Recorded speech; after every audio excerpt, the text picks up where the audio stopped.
Bonjour frères et sœurs, bonjour chers téléspectateurs. Eh bien, encore une fois, content d'être là, d'accord? Content d'être là pour servir le Seigneur et vous aussi. Alors, j'ai appris que pas mal d'entre vous commencent à partir de 2 à 2 ou 3 personnes pour aller donner des repas le midi ou dans leur quartier. Il y a une dame de Sainte-Anne qui m'a appelé, il y a une dame de Pointe-Noire qui me disait elle a commencé à offrir des repas à des personnes très en difficulté. Mais c'est ça être disciple. C'est ça l'Église. Alléluia. Donc nous allons vous encourager à continuer. Et aujourd'hui, nous allons voir ce qu'est l'évangile de la prospérité que les hommes ont inventé. Alléluia. Et Jésus n'a jamais dit ça. Seigneur Jésus, nous te remercions encore d'être là. Merci encore pour ce que tu fais dans nos vies. Oh Seigneur Jésus, ta parole elle est claire, aimez-vous les uns les autres.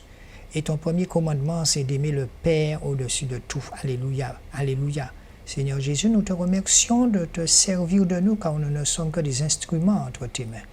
Merci encore pour ce que tu fais dans le monde entier, Seigneur, parce que si tu n'étais pas là, Seigneur, oh là là, on voit déjà ce qui vient. Alléluia. Et tout ce que tu dis dans ta parole est en train de se mettre en place, Seigneur. Tout ce que tu as dit, tu as prévu, Seigneur, toi, le prophète des prophètes. Alléluia. Nous voyons, Seigneur, toutes ces catastrophes, Seigneur. Mais nous sommes là, Seigneur, et nous attendons ton verdict, Seigneur. Alors permets encore, Seigneur, que nous puissions encore rester attachés à toi et à toi seul. Nous t'avons prié en ton saint nom, Seigneur. Amen. Très bien. Alors aujourd'hui, frères et sœurs, eh bien, je suis là pour vous encourager parce que nous avons de bonnes nouvelles, vraiment de bonnes nouvelles. Et la bonne nouvelle, c'est que de plus en plus d'orphelinats en Haïti, au Congo, un peu partout, sont en train d'être montés.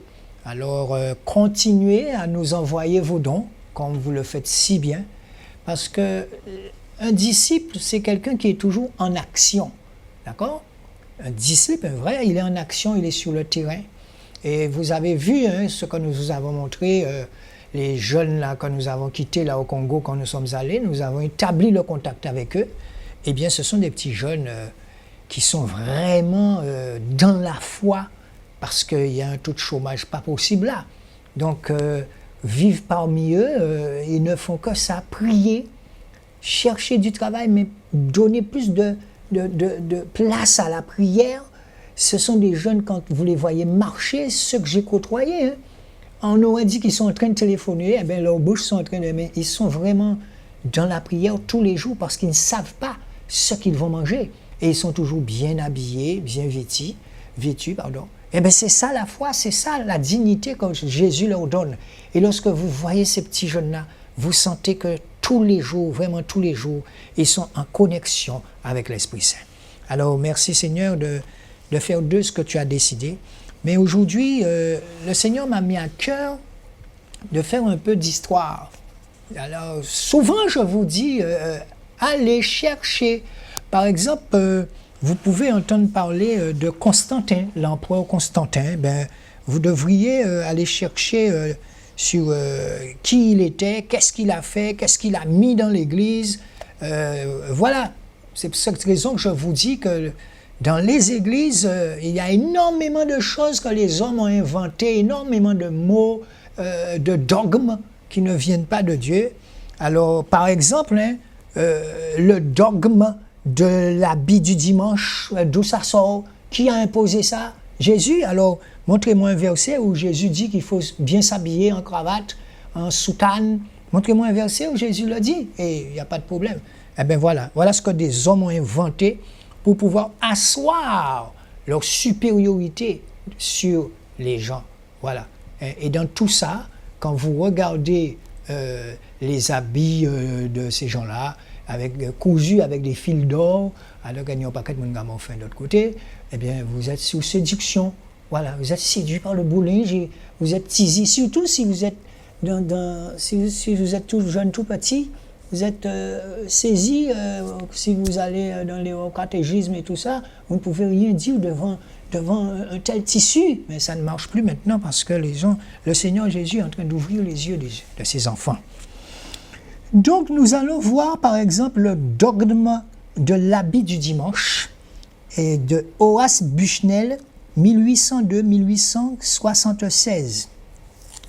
Doctrine selon laquelle il serait nécessaire de s'habiller élégamment le dimanche pour honorer Dieu dans l'Église.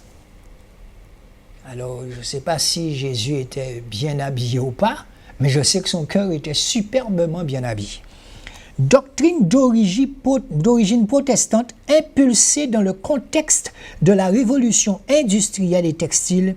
En 1843, Horace Bushnell édita un essai, Le goût et la mode, argumentant que la sophistication et l'amélioration étaient des attributs de Dieu et que les chrétiens devaient les imiter. Donc, j'avais vu une émission une fois en Angleterre, où le pape va s'habiller, où on fait tous les habits du pape. Je crois que c'est en Italie ou en Angleterre, mais je crois plus que c'était en Angleterre. Et c'est là qu'il va pour les soutanes, tout ça. Et on commence même à faire sa soutane avec la mode, puisque vous voyez bien, faites vos recherches, vous allez voir que l'habit du pape a évolué, d'accord? Mais tout ça encore, combien ça coûte et à quoi ça sert aujourd'hui devant tant de personnes qui meurent de faim? Voilà, ça n'a plus aucun effet maintenant.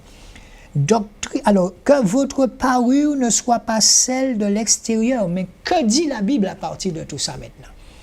Que votre parure ne soit pas celle de l'extérieur, qui consiste dans les cheveux tressés, les ornements d'or ou la magnificence des habits, mais que votre parure consiste dans l'être caché dans le cœur, l'incorruptibilité d'un esprit doux et paisible qui est d'un grand prix devant Elohim. Il y a encore un autre verset. Alors ça, vous allez trouver ça dans 1 Pierre 3, 1 Pierre chapitre 3, versets 3 à 4, ce que je viens de lire pour vous. D'accord? Mais Yahweh dit à Shemuel, ne prête pas attention à son apparence ni à la hauteur de sa taille, car je l'ai rejeté. Il ne s'agit pas ici de ce que voient les humains. Les humains voient ce qui leur saute aux yeux, mais Yahweh voit le cœur. 1 Samuel 16, verset 7. 1 Samuel 16, verset 7. Les sacrifices à Elohim, c'est un esprit brisé. Elohim, tu ne méprises pas un cœur brisé et contrit. Psaume 51, verset 19. Donc vous voyez, lorsqu'on regarde ce tableau fait par cette équipe de recherche, on voit ce que la doctrine, l'instigateur, ça veut dire la personne qui a inventé ça. On te donne même la date, d'accord? La définition est expliquée, l'origine et le but, et que dit la Bible par rapport à toutes ces choses. Donc, vous voyez, on n'est pas encore une fois en train de juger, on est en train de dire la vérité. Comment on nous a assaisonnés depuis tout petit à nous mettre des œillets comme des chevaux, et tu entres dans ce genre d'église, eh bien, tu es sous séduction. Mais on ne te parle pas de l'origine de l'Église catholique, par exemple, ou des protestants, ou de tout ce qui découle de tout ça aujourd'hui. Et ça donne des pharisiens. Rien n'est terminé, c'est encore des pharisiens qui sont là. Alors, par exemple, la doctrine de la dîme. Tiens, ça vous intéresse. Doctrine de la dîme. Des choses que les hommes ont inventées et que Dieu n'a jamais dit de faire. L'instigateur, c'est qui? L'instigateur, c'est Cyprien de Carthage, 200 à 258, ça veut dire sa date de naissance et sa mort, entre 200 et 258, 3e et 4e siècle, don obligatoire fait au temple pour l'entretien des prêtres et correspondant en principe à la 10e partie des produits de la terre et de l'élevage, la dîme était versée à l'Église catholique. Ce fut un temps, la dîme était versée à l'Église catholique. Mais pourquoi l'Église catholique a arrêté ça? Parce qu'ils connaissent très bien l'histoire de la Bible. Donc ça, c'est la définition. Maintenant, nous allons voir l'origine et le but. Doctrine faisant office de loi généralisée dès le 8e siècle, visant à soutenir financièrement le clergé, elle fut abolie en 1789 au sein de l'Église catholique, mais reprise par les églises protestantes et d'autres dénominations chrétiennes qui la pratiquent jusqu'à ce jour, se basant sur la pratique de la loi mosaïque, la loi de Moshe. Donc vous vous rendez bien compte que les 10% de votre argent que vous donnez là, ça n'existe pas. D'accord? Maintenant, nous allons voir que dit la Bible à propos de la dîme. Nous avons vu qui a institué ça, qui a remis ça en place. Nous avons vu que tout ça encore, c'est des pratiques d'hommes. D'accord? Vous avez bien vu, je vous ai dit la doctrine de la dîme. Maintenant, l'instigateur, qui a mis ça en place? Quel est l'homme qui a mis ça en place? C'est Cyprien de Carthage. Il est né en 200, il est mort en 258. Et date du 4e siècle, par exemple, définition don obligatoire fait au temple pour l'entretien des prêtres et correspondant en principe à la 10e partie des produits de la terre et de l'élevage. La dîme était versée à l'Église catholique. Ça veut dire qu'elle était versée. Elle n'est plus. Pourquoi? Mais les autres, ils ont trouvé ça bon, ils ont continué quand même. Bon, voilà. Donc, on se rend bien compte ici que quand on dit que pour l'entretien des prêtres, vous connaissez l'histoire d'Aaron, c'est Dieu qui a choisi Aaron comme prêtre et ses descendants. Vous lisez votre Bible, c'est écrit. Et les descendants d'Aaron étaient là jusqu'à leur mort. Le dernier fils d'Aaron, ou je ne sais pas, son dernier cousin est mort, il n'y a plus de prêtres. Donc ce qui fait que depuis que Jésus est mort, nous sommes devenus des prêtres. Mais oui, la prêtrise, c'est nous. Oui, nous avons aussi la prêtrise. Donc voilà. Ensuite, on vous dit l'origine et le but. Alors, quelle était l'origine? Doctrine faisant, on dit bien que c'est une doctrine d'homme, cette histoire de 10% de votre salaire-là, doctrine faisant office de loi, généralisée dès le 8e siècle, visant à soutenir financièrement le clergé. Elle fut abolie en 1789 au sein de l'Église catholique. Abolie, ça veut dire qu'il y a abolition de l'esclavage, pas ni ça encore. Il y a aboli, mais on va continuer à bailler toujours.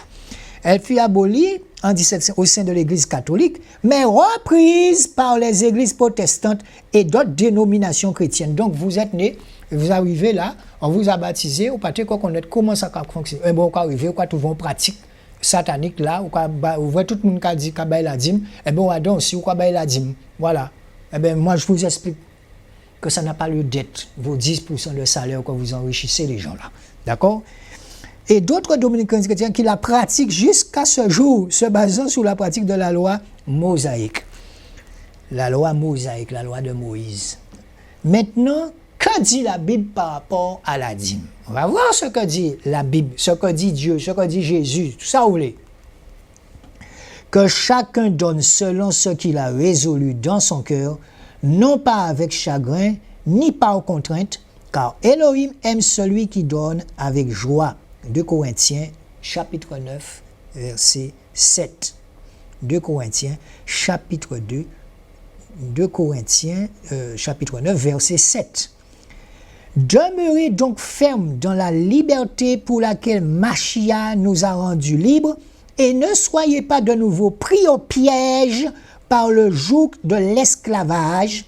Moi, Paul, je vous dis que si vous vous faites circoncire, Machia ne vous servira à rien. J'affirme encore une fois à tout homme qui se fait circoncire qu'il est tenu de pratiquer la Torah tout entière. Mais vous êtes séparés du Machia. Vous tous qui vous justifiez par la Torah, vous êtes déchus de la grâce. Car nous, c'est par l'Esprit en vertu de la foi que nous attendons assidûment et patiemment l'espérance de la justice, car en Yahushua Machia, ni la circoncision, ni la prépuce, non de valeur, mais seulement la foi qui opère par le moyen de l'amour. Galates 5, versets 1 à 6. Donc vous voyez, quand je vous explique que ce sont des choses que des hommes ont inventées, vous voyez, Cyprien de Carthage a mis ça en place. Il a fait tellement de choses qu'il a inventées, alors que Jésus n'a rien dit, fait c'est bizarre ça. Donc faites vos recherches. Hein, vous voyez, bon, en plus vous avez des gens qui nous aident à comprendre toute cette espèce de choses. Mais vous savez, nous sommes sur la fin. Quand les planètes là qui brûlent, mais oui, il fait de plus en plus chaud. Toutes les forêts sont en train de brûler. Hein, tout ce qui vous arrive là, c'est écrit là. Cette histoire de coronavirus, tout ça, ben, préparons-nous, hein, frères et sœurs, préparons-nous. Préparons-nous pour l'enlèvement. Alors, vous voyez ce que je vous dis chaque fois. Le Seigneur m'a mis là pour dénoncer, mais avec amour, pas pour juger, mais pour dénoncer et pour dire la vérité. Voilà, c'est ça. Donc, quand vous voyez que tous ces gens-là qui sortent dans des pays-là et qui n'investissent pas chez eux et qui se font des milliards ici et qui retournent là-bas, c'est des petits semsama, des petits lassigs, quand vous allez dans ces pays-là et qu'on vous dit oui, ça appartient au pasteur lointain, hein, tu dis c'est pas possible. Mais oui, quand il prend les euros ici, il le change, tranquille le chat. Hein.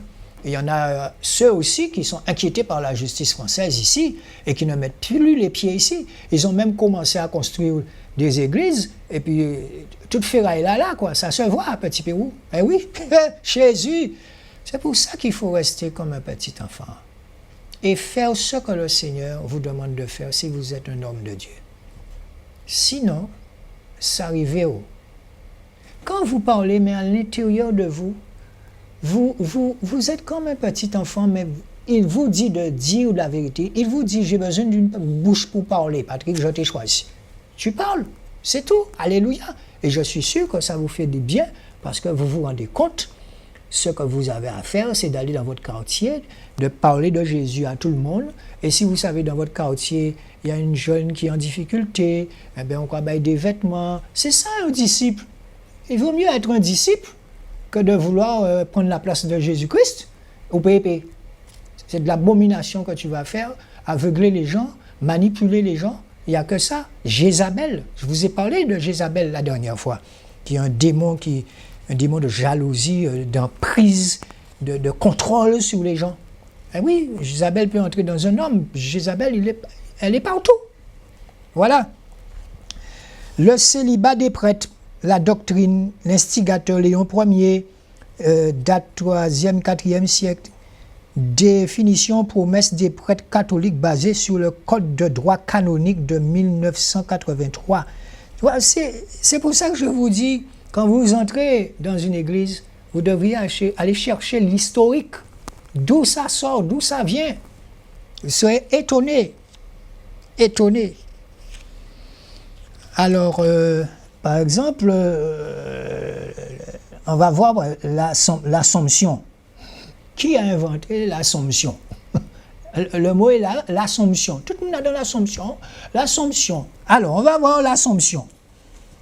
Doctrine, l'Assomption. Instigateur, qui a inventé ça? L'empereur Maurice. Il est né en 539, il est mort en 602. 6e et 7e siècle. Le pape Théodore Ier est mort en 649. Le pape Paul VI, alors Paul VI, 1876-1958. Définition. L'Assomption, selon les catholiques, selon eux, hein, pas selon Jésus, hein, selon les catholiques, élévation et présence corporelle de la Vierge Marie, Maria, au ciel après sa mort, elle est célébrée le 15 août de chaque année. Donc on va chercher le verset qui dit ça. Alors, si vous trouvez ce verset-là, hein, si Jésus nous dit de faire ça, appelez-moi. D'accord. Ensuite, l'origine. Doctrine d'origine catholique inspirée de récits apocryphes. Cette fête devint un dogme sous Pie VI. Le 1er novembre 1950, les églises orientales partagent la même foi en cette idée, je dis bien idée, mais l'appellent dormition. Jésus. Que dit la Bible par rapport à tout ce que je vous ai dit? Que dit Yahushua? Que dit la Bible maintenant? Car personne n'est monté au ciel, excepté celui qui est descendu du ciel, le Fils de l'homme qui est dans le ciel. Jean, chapitre 3, verset 13. Jean, chapitre 3, verset 13. Je vais le reprendre pour vous. Toutes ces doctrines-là, l'Assomption, on est là-dedans, depuis tout petit, vous faites premier catégisme, l'Assomption est entrée dans ton cerveau, tu es dans l'Assomption. Maintenant, dis-moi où Jésus parle de l'Assomption. L'Assomption à eux, c'est un autre genre d'Assomption. Voilà. Car personne n'est monté au ciel, excepté celui qui est descendu. Donc, expliquez-moi comment Marie est montée au ciel. Donc, c'est faire mentir Jésus. Le verset dit, car personne n'est monté au ciel, excepté celui qui est descendu du ciel, le Fils de l'homme qui est dans le ciel. Jean, chapitre 3, verset 13. Comme il continuait à marcher en parlant, voici un char de feu et de chevaux de feu les séparèrent l'un de l'autre, et Élie monta au ciel dans un tourbillon. 2 Rois, chapitre 2, verset 11. 2 Rois, chapitre 2, verset 11. Donc, frères et sœurs, quand je vous dis ça, c'est que vous savez, depuis tout petit, j'ai fait mon catégisme comme tout le monde, mais il y a des choses que mes parents, on nous a mis dans la tête. Et quand on va faire des recherches, parce qu'aujourd'hui, merci Seigneur, on peut faire des recherches dans la bibliothèque du Vatican qui est ouverte, d'accord? Donc aujourd'hui, on se rend compte qu'il y a des choses que Jésus n'a jamais dit de faire et que les hommes ont inventées à leur sauce, à leur manière. Alors, là par exemple, on entend le mot la messe. La messe. Doctrine, l'instigateur. Qui a inventé le mot la messe? Il faut aller à la messe. L'instigateur, c'est Ambroise. Il est né en 339, mort en 397. Cyprien de Carthage, il est né en 200, il est mort en 258. Ignace d'Antioche, né en 35, est mort en 107. Bon. Date 2e et 4e siècle. Définition de la messe. Dans l'Église catholique, acte central de la liturgie qui commémore le sacrifice du Christ sous la forme du pain et du vin de la dernière scène, repas du Seigneur. Les non-baptisés devaient quitter la cérémonie au moment de l'envoi. Origine et but. Doctrine d'origine catholique apparue très tôt et étendue à toute Église au Concile de Trente. Est-ce que c'est Jésus qui est derrière tout ça? Non. Que dit la Bible par rapport à ça? Que faire donc, mes frères? Lorsque vous vous rassemblez, chacun de vous a-t-il un psaume? A-t-il un enseignement? A-t-il une langue? A-t-il une révélation? A-t-il une interprétation? Que tout se fasse pour la construction. 1 Corinthiens 14, 26. Et ils persévéraient tous dans la doctrine des apôtres, dans la communion fraternelle, dans la fraction du pain et dans les prières. Acte 2, verset 42. Mais ce que dit la Bible ne parle pas de cette histoire de la messe. Non, on vous dit, ils persévéraient tous dans la doctrine des apôtres, dans la communion fraternelle, dans l'action du pain et des prières. Vous voyez? Donc les hommes ont inventé des choses, utilisation des icônes et des chapelets, la papauté, tout ça, il faudrait aller voir dans quel verset Jésus parle de papauté. Et oui, vous allez comprendre les Bibles que nous lisons là, vous comprenez ce que je vous dis. La papauté, qui est alors l'instigateur de la papauté, d'où sort ce mot papauté, la papauté, la voiture papale, tout ça, c'est Oh là, Jésus, verset qui m'écrit la voiture papale, ce qu'il a donné ça. Cyrus, environ 320-399. Théodose Ier le Grand. Alors, définition. Dignité et pouvoir dont l'évêque de Rome ou pape, considéré comme pasteur suprême des chrétiens, est revêtu dans l'Église catholique romaine. Le seul qui a de la dignité, le seul qui a tout pouvoir, c'est Jésus-Christ. Et là, on est en train de donner à un homme la dignité et pouvoir dont l'évêque de Rome ou pape, considéré comme pasteur suprême des chrétiens, est revêtu pour l'Église catholique romaine. L'origine de tout ça. Cyrus fut nommé évêque de Rome en 384 et devint le premier à porter le titre de pape. Alors ça, par exemple, vous pouvez retenir le nom du premier pape. Bon, il paraît que c'était Pierre, bon, nous arrivons. Cyrus, retenez bien son nom, Cyrus fut nommé évêque de Rome en 384 et devint le premier à porter le titre de pape, qui signifie père. Nous sommes d'accord. Qui signifie père. Pourtant, Jésus te dit n'appelez personne père. En 395, pour les catholiques, le premier pape serait l'apôtre Pierre Pétros. D'accord? Donc, un nommé Pierre au pape, trouvez le mot pape. Il faut s'arrêter, chers frères et sœurs, à ce que Jésus dit. Il faut s'arrêter à ce qu'il enseigne. Donc, vous vous rendez compte? Quand toutes ces recherches ont été faites, par exemple, pour la papauté, donc on dit que dit la Bible, et ils font toutes leurs œuvres pour être vus des gens. Ainsi, ils portent de larges phylactères et de longues franges à leurs vêtements. Ils aiment les premières places dans les soupers et les premiers sièges dans les synagogues, et les salutations sur les places du marché. Alors, j'allais dire sur les places Saint-Pierre en Italie. Bon, alors, Jésus, premier siège dans les synagogues et les salutations sur les places du marché, et à être appelé par les gens Rabbi, Rabbi, pape, non, pas ni pape, Rabbi, Rabbi. Mais vous, ne vous faites pas appeler Rabbi, car un seul est votre guide, le Mashiach, ça veut dire Yoshua, Jésus.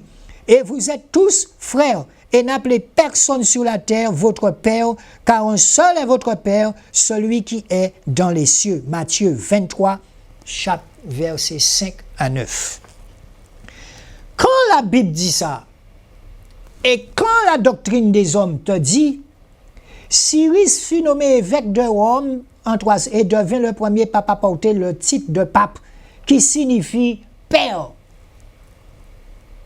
Vous avez déjà vu, on embrasse les anneaux. Mais vous savez, les choses évoluent. Pas plus tard que hier soir, le pape François, il a ordonné, d'après ce que j'ai pu comprendre, il y a une enquête qui est mise en place, et ils étaient en Guadeloupe. Hier soir, ils étaient en Guadeloupe. Et cette mission, ces gens ont pour mission de voir en Guadeloupe, est-ce qu'il y a eu des jeunes gens, des hommes qui ont été violés par la pédophilie des prêtres. Mais ils étaient à Rimini-Souta, et c'est le pape actuel là qui a ordonné ça. Il a dit qu'il faut qu'il y ait une enquête en Guadeloupe, dans les départements d'outre-mer. C'est passé à la télé, sur les chaînes. Bon, il y a même une femme politique qui a parlé de ça, dans les écoles, Ségolène Royal, tout ça. Mais le Seigneur, je vous dis, le Seigneur se sert de qui il veut, quand il veut et où il veut. Même Madame Ségolène Royal, le Seigneur se sert d'elle. Dieu est Dieu. Quand l'heure est arrivée, les bouches vont parler, c'est tout. Alléluia. Mais oui, les choses sont simples. Et cette enquête, ces gens sont venus en Guadeloupe pour dire s'il y a des gens qui ont été violés, des garçons qui ont été violés par des prêtres en Guadeloupe, de venir dans la soirée pour dénoncer tout cela. Donc vous voyez, les choses se mettent en place petit à petit. Et c'est pour cette raison que je dis je suis autorisé à parler. Parce que quand le Seigneur m'a envoyé ici, quand il m'a mis ici, il m'a dit, maintenant, il faut que tu dénonces tout ce que tu as fait en abomination devant les gens qui sont là. Et c'est ce que j'ai fait. Donc, je suis autorisé à parler. Mais oui. Donc, ça veut dire que quelque part, le pape reconnaît que Satan, le diable, a fait un ravage dans l'Église catholique romaine. Mais oui, quand l'État français reconnaît l'esclavage comme crime, comme l'humanité, ben c'est la vérité qui sort. Mais regardez le nombre de personnes qui ont été tuées. Avant ça, reconnaître, c'est se repentir, mais la repentance même, c'est autre chose. Reconnaître, c'est reconnaître, mais repentance, c'est autre chose. C'est demander pardon, sincèrement. Alléluia. Et je connais un président de la République qui s'est mis à genoux dans un pays, il a demandé pardon aux Noirs. Alléluia. Jésus. Il n'y a rien de... Vous savez, c'est ça. Les choses sont simples avec le Seigneur. Alléluia. Donc, c'est tout ce qu'on vous dit au niveau de la papauté. C'est pourquoi vous n'êtes plus des étrangers ni des gens sans citoyenneté, mais concitoyens des saints et membres de la famille d'Élohim, ayant été édifiés sous le fondement des apôtres et des prophètes, et Yahushua Mashiach lui-même étant la pierre angulaire. Éphésiens chapitre 2, 19 à 20. Voilà. En fait, ce que j'essaie de vous faire comprendre, ce n'est pas pour qu'un qui répéter. Vous savez, votre pasteur, il a fait des cours de théologie. Quand il a fini ses études, on lui a donné un comportement à avoir dans l'Église. Un comportement. Il peut rester comme ça là pendant 3 heures de temps, 4 heures de temps. Il fait attention à ce qui sort de sa bouche. Et pendant les 4 heures de temps là, vous ne voyez rien. Et ensuite, quand il parle, il se lâche. Quand il se lâche, c'est peut-être, je ne sais pas, si un pasteur qui voudra bien mettre une caméra chez lui, vous allez voir que c'est quelqu'un comme nous, eh bien, qui a ses faiblesses, comme tout le monde, comme vous, comme moi. Mais oui, c'est ça. Un homme de Dieu doit pouvoir parler en toute liberté. Alléluia. Il n'y a pas de honte à avoir de reconnaître ses faiblesses. Voilà, c'est ce qui vous permet d'aller de l'avant. Donc, quand vous voyez tout ce travail fait par l'équipe du frère Shoah, eh bien, il y a de quoi ouvrir les yeux des chrétiens. Et c'est pour cette raison que je vous dis, le mot catholique veut dire universel. Mais à la base, même quand on me regarde, je suis un catholique. Et je le dis encore, c'est le fonctionnement du catholicisme qu'il faut revoir. Donc, je ne me considère pas... cette doctrine du catholicisme romain, je n'en veux pas. Voilà. Donc, aujourd'hui, on voit qu'il y a un travail qui commence à être fait et il faut vouloir aller dans la vérité. Et la vérité, ça fait du bien. Voilà. Donc, vous avez à Des Mestu, je vous assure qu'il y a beaucoup de recherches dans tout ça. Et voilà. Maintenant, nous allons faire une petite pause parce que nous n'oublions pas. N'oublions pas tous nos disciples là, qui sont dans le monde entier, qu'on connaît. Bon, vous savez, je pars quelquefois en mission, nous partons en mission, nous établissons des contacts avec des frères et sœurs. Eh bien, c'est ça, être un disciple. Tu ne peux pas rester là. Non, il faut bouger, il faut aller sur place. Et je vais d'abord vous parler encore une fois de l'orphelinat que nous sommes en train de faire ressurgir par la grâce de Yahushua. Il n'y a que lui qui peut faire ça. Hein? Alléluia. Donc, regardez encore une fois et vous allez voir la personne, encore une fois, que le Seigneur a donné la vision pour faire ça. C'est un couple de Saint-Martin. Donc, bon, vous avez entendu, hein, cet homme me connaît très très bien. On a voyagé ensemble. On était encore à Paris dernièrement. On était en Haïti ensemble. Et là, eh bien, l'orphelinat est en train de grandir. Et sa femme et lui, ils sont en train de chercher en Haïti là, des enfants qui sont dans la rue. Alors, je vais vous passer, sincèrement, une vidéo qu'on m'a envoyée. Et je vous assure que chaque fois que je regarde cette vidéo, je pleure dans mon cœur parce que je me dis, je vois mon enfant chez moi, manger, boire, bien habillé et tout. Et quand je regarde ce petit garçon-là, je me dis, j'aurais pu être dans un pays comme ça. Et regardez comment mon enfant, et on voit que c'est un enfant, son visage est marqué souffrance. Et l'enfant est en train de manger de la terre. Et je connais un ministre, je le répète, qui avait été à l'époque un ministre des départements d'outre-mer, une femme, elle avait été en Haïti. Et elle n'avait pas caché ses pleurs quand elle a débarqué. Elle a vu des enfants en train de manger ce qu'on appelle des galettes d'argile. Et là, vous allez voir qu'est-ce que cet enfant-là mange. Depuis une heure, il est là. Et bien, regardez. Et si vous voulez sortir cet enfant-là de là, oui, ils sont plusieurs comme ça. N'hésitez pas à m'appeler. De toutes les façons, nous sommes tranquilles avec les dons que vous nous envoyez.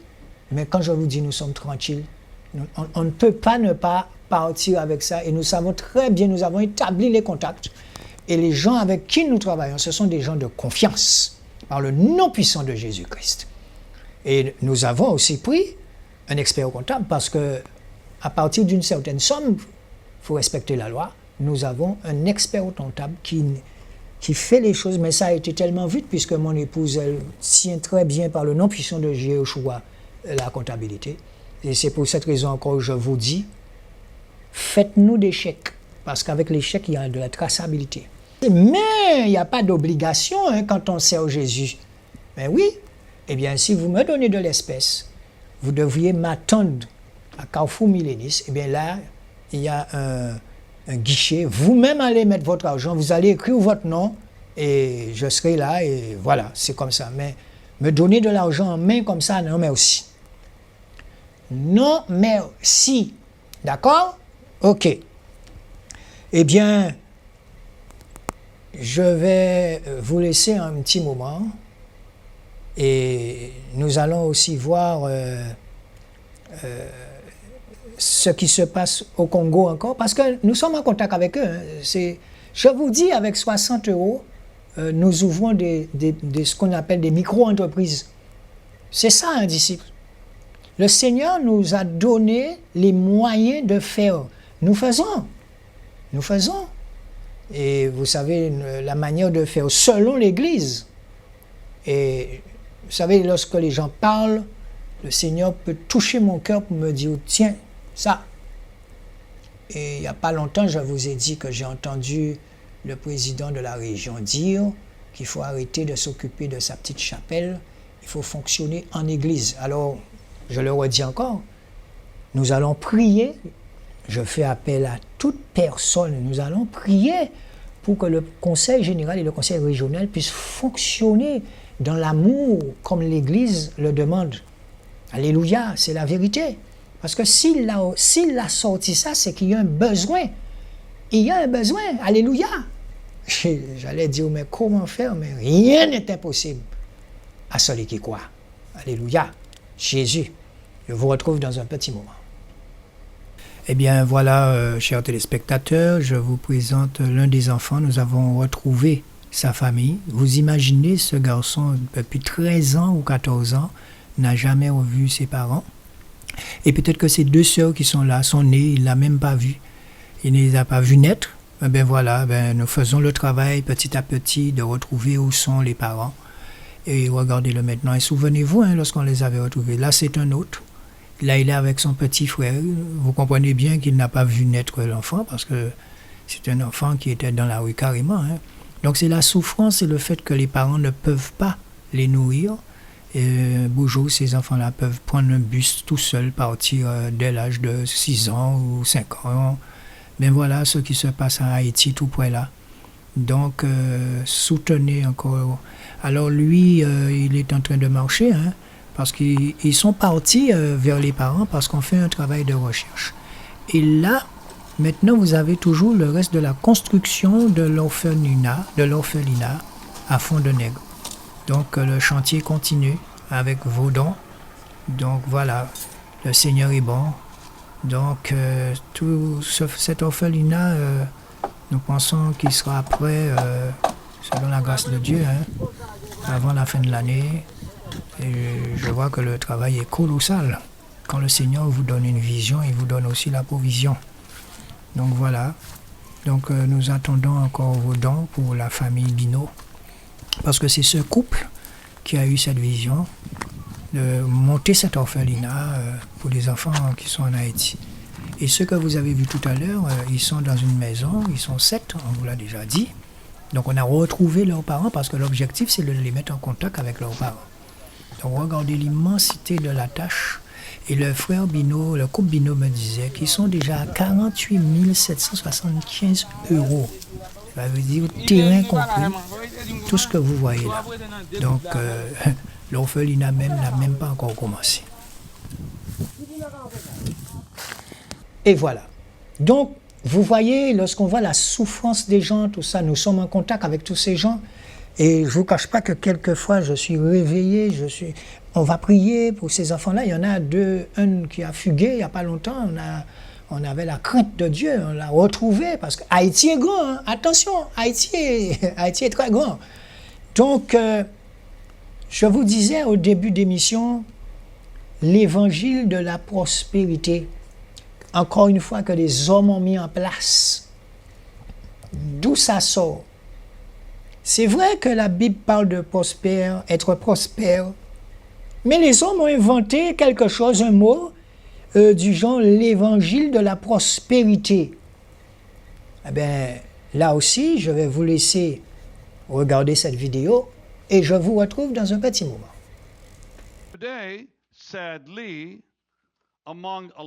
Aujourd'hui, malheureusement, parmi beaucoup de cercles, ce qu'on entend, c'est comment bâtir la chair.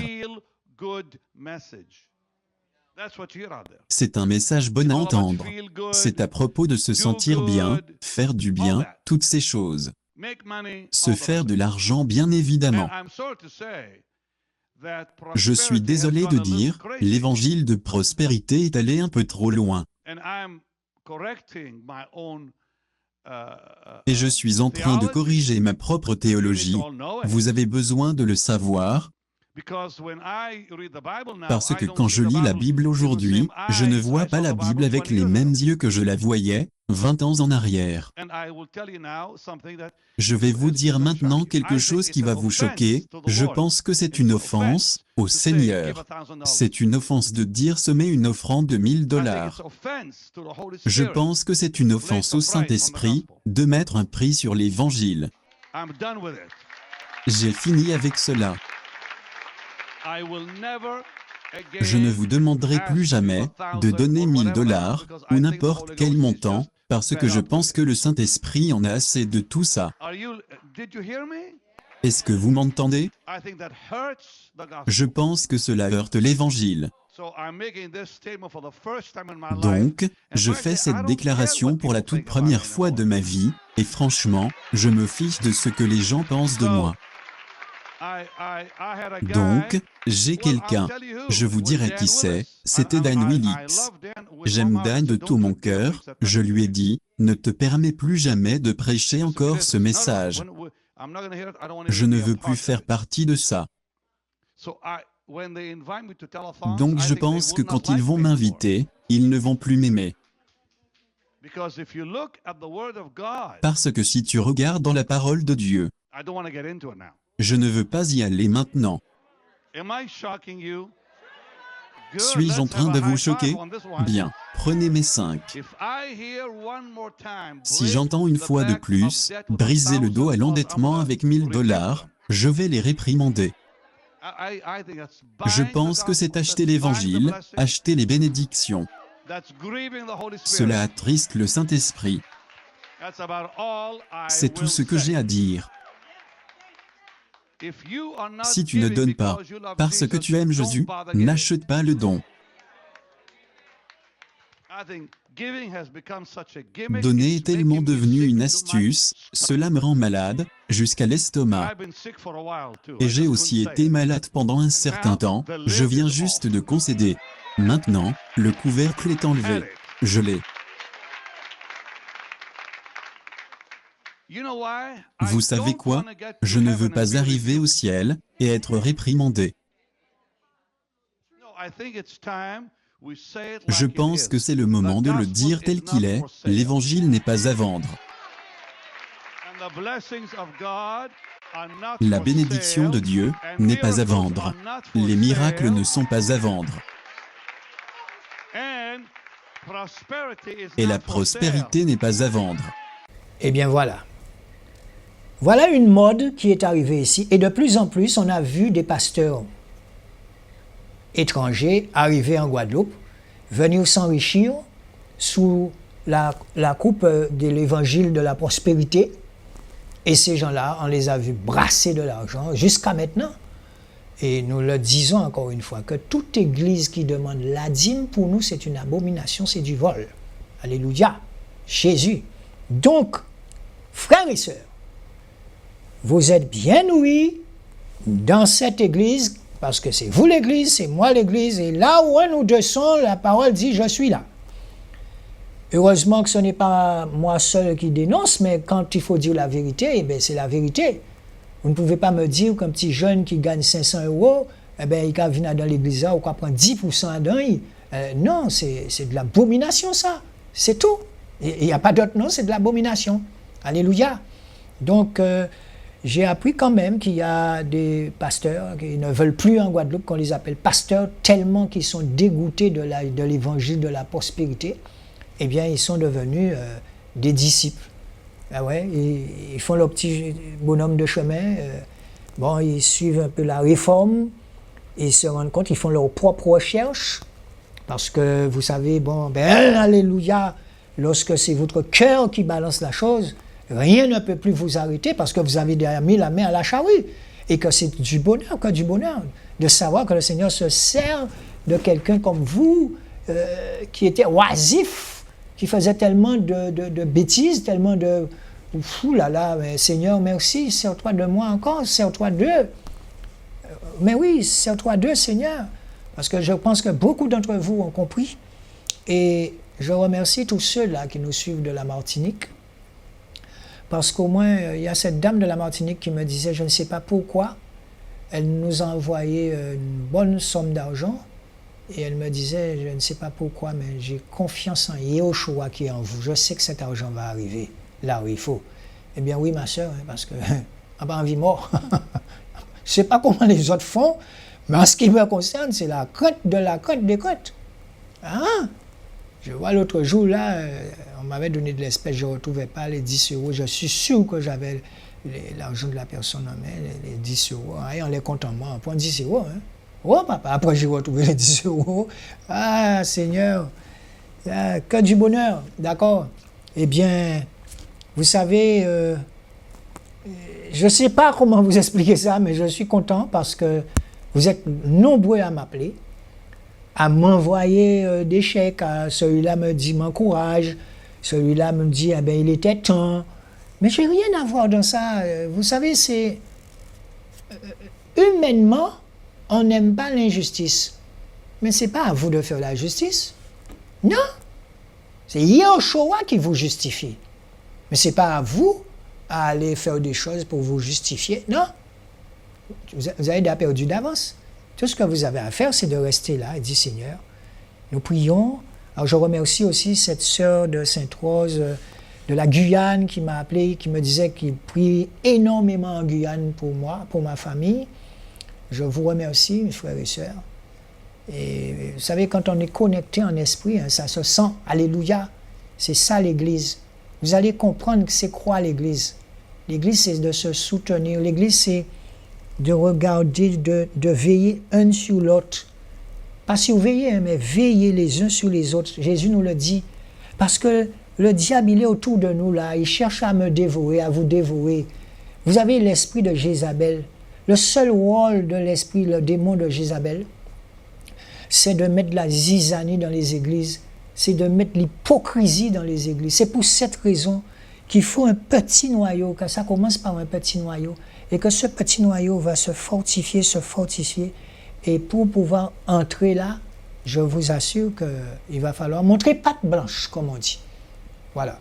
Donc, vous savez, moi, le dimanche, vous suivez cette émission le samedi, le dimanche, et que voulez-vous que je vous dise, hein, chaque fois que vous me rencontrez, il y a des gens qui me disent, vraiment, ça se voit que Yeshua fait un travail en vous, mais la seule chose que je peux vous dire, c'est que je lui ai donné toute la place.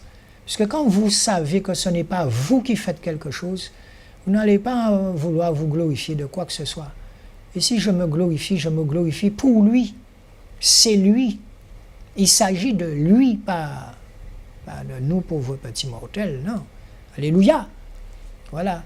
Je salue la sœur de Marie Galante qui va se reconnaître. Je salue, je ne pourrais pas nommer vos noms à tous, mais ça me fait du bien quand vous m'appelez. Et il y en a, je ne les connais pas visuellement, mais il m'arrive de rester 1 heure de temps au téléphone. Et vous savez, le Seigneur m'a appris à parler aux gens. J'étais quelqu'un de très timide, comme vous me voyez là. Je montais sur une scène, mais après je disparaissais, elle ne me voyait plus. Bon, je vous explique ça, de vous à moi. Mais quand vous sentez que c'est quelqu'un d'autre qui vient parler à votre place, et vous vous rendez compte que ce n'est pas vous qui faites quoi que ce soit. Alors bien évidemment, tout le monde n'aimait pas Jésus, c'est la vérité. Allez lire votre Bible. Tout le monde n'aimait pas Jésus. Alors pourquoi voulez-vous que tout le monde puisse m'aimer? C'est toujours le même Jésus qui parle, à travers moi, un serviteur. Merci Seigneur de te servir de moi, bon c'est tout. N'allez pas être aimé de tout le monde, c'est pas vrai. Et vous allez vous retrouver seul avec votre famille quelquefois. Vous allez être rejeté. Vous allez être rejeté parce que ce qui sort de votre bouche dérange tout un système. Mais le système sait très bien que c'est la vérité. Alléluia. Alléluia. Jésus, que du bonheur. Que du bonheur. Et c'est vrai que je suis là avec vous, mais c'est comme si je suis chez vous, je parle avec vous. Mais nous avons mis en place ces temps-ci, nous allons nous rencontrer de plus en plus. Vous m'appelez au 06 90 59 86 11. Donc ça fait des années que vous me dites oui, pourquoi vous ne vous rassemblez pas, pourquoi. Mais vous savez, se rassembler, c'est se rassembler comme Yahushua le demande. Non, il s'agit de se retrouver pour élever le nom de Yahushua, lui donner toute sa place et lui demander qu'est-ce qu'il attend encore de nous, quelle est sa direction pour le corps de l'Église. Quand on se rend compte, c'est pour comprendre c'est quoi le corps.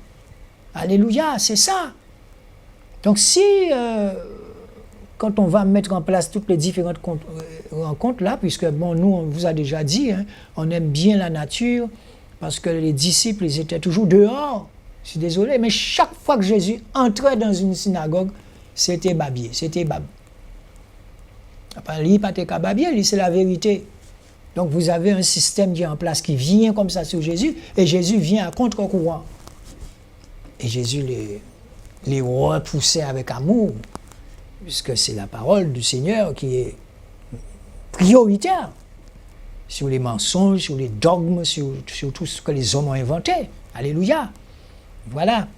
Donc encore une fois, je vous demande, chers téléspectateurs, envoyez-nous ce qu'il faut pour les enfants là-bas.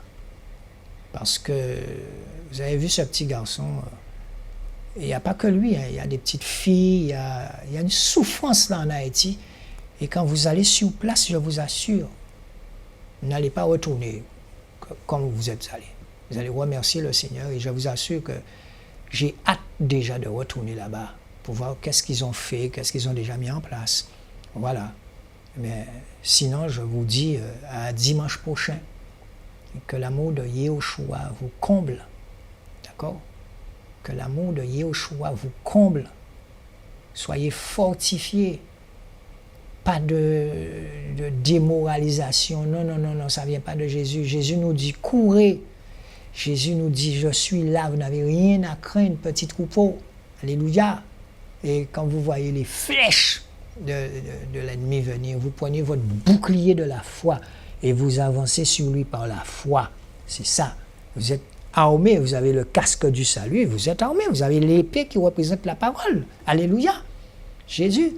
Efforcez-vous de mener une vie d'intégrité. Efforcez-vous, je vous encourage à mener une vie conforme à la parole. Efforcez-vous. Puisque lui, il n'est pas un dictateur, il n'est pas là pour vous forcer, mais n'empêche que chaque année qui passe, vous allez vous rendre compte que vous avez fait un petit pas, un petit pas, un petit pas. Voilà. Sur ce, eh bien, je vous dis à dimanche prochain, nous vous aimons.